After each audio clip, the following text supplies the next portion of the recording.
Well, hi everybody. The last time that I got together with you, I talked about how to build people, talking about their strengths and their qualities in front of them, behind their back, and when somebody else was around.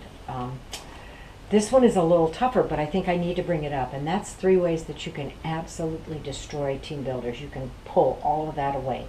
And there are 3 things that we've noticed, Neil and I, as we've traveled around, as we've worked with leaders, 3 things that can really, really upset the apple cart. They can hurt people, and I know that's never your intention as a leader to hurt anybody. But the first one is, I'll just tell you the 3 and then I'll go into each one. The first one's gossip, and the second one is criticism with a critical spirit.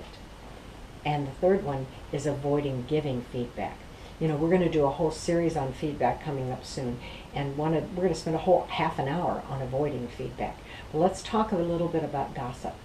When you repeat something, and I know sometimes we do it in the text of, well, you know, I just need to tell you about it so you're aware. And, you know, I really want you to understand, is that something you really, really need to do?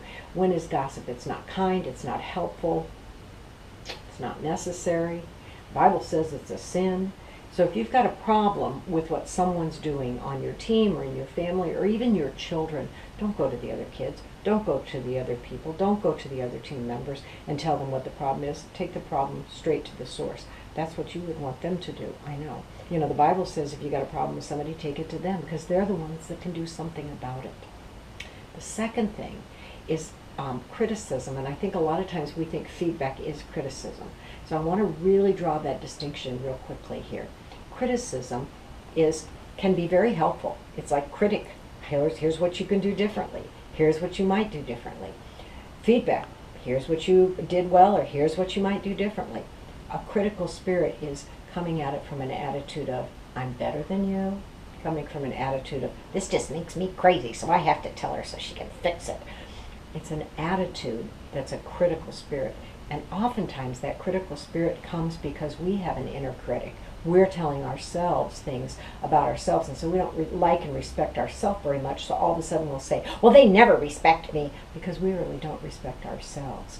And so I would really caution you as a leader, as just a person who wants to be, to build people and not to destroy people, is to always check your critical spirit. Always to check that at the door and say, what's my intent?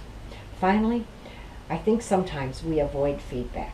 I really do. I think we're like, oh, I don't want to tell her because, you know, she's self-employed. I don't want to tell her because I don't want to be pushy. So check your intent and ask yourself, is this really to help someone? And then if you come from that perspective of, you know, I've got your back and I want you to be successful, and then here's what I'm observing. It's not the truth, but it's my truth and just what I'm observing.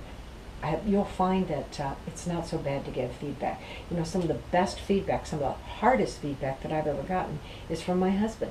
And he does it completely because I trust him and because completely he has my back.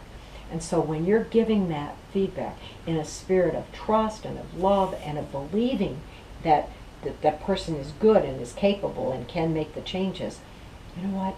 It's a whole lot different. And so don't avoid feedback. Don't give any kind of feedback with a critical spirit. And my goodness, give up gossip. Leave that one at the door. Have a great week, everybody.